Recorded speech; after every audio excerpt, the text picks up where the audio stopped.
So, if you made it through the entire reading of the joint statement, you'll recognize that it's very long.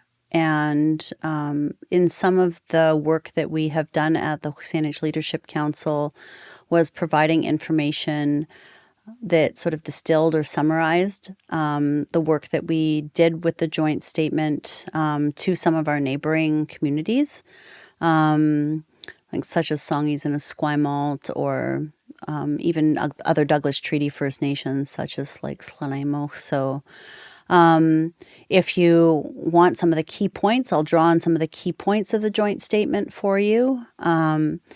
This document was written as part of the work that we do for Tsartlip and Sycam First Nation under the Recognition of Indigenous Rights and Self-Determination Table with Canada and British Columbia. It's to share sort of the differing perspectives of the North and South Saanich Douglas treaties, and agree that the work going forward, that the shared understanding, or the oral version, which is most important, is part of the shared understanding of how we move forward. It becomes really important as we talk about land, and the loss of land and land back initiatives, as the Douglas Treaty is understood by Canada and British Columbia. The written version states that it was a clear sale of land, which is not the oral version of the Douglas Treaty. So that is one of the most important things that this document does, is reconcile a second opinion, or the oral version of the treaty, of our land having not been sold, therefore still having rights, possibly title. What that may look like going forward is yet to be determined, but it opens that door for those discussions. The joint statement begins with a recognition that the Saanich Nation together are the beneficiaries and successors to the North and South Saanich treaties of 1852. It highlights that the Saanich oral histories of the Douglas treaties declares that no sale of land took place. The document highlights that through the meeting with Saanich, Douglas essentially recognized Saanich people being the rights holder of the territory, and that essentially that came from Hales and Saanich law, not from the treaties. The joint statement also mentions that the Crown has never honored their commitment to Saanich rights and title.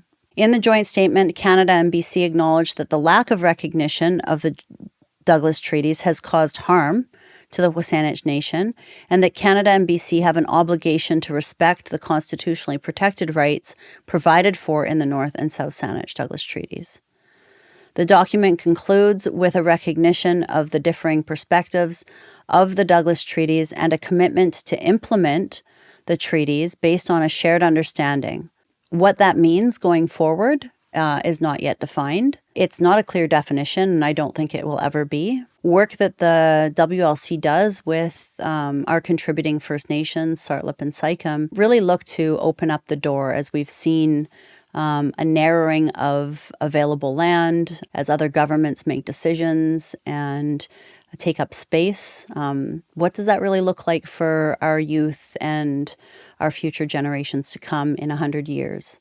So we look at how do we implement, not define, but how do we open the door and implement in our territory and take care of our territory and benefit from our territory, so that we can close the socioeconomic gap and the disparities that our communities currently are in. I don't want to downplay how rich I actually think we are, and our culture is, and our people are, but there is work that needs to be done.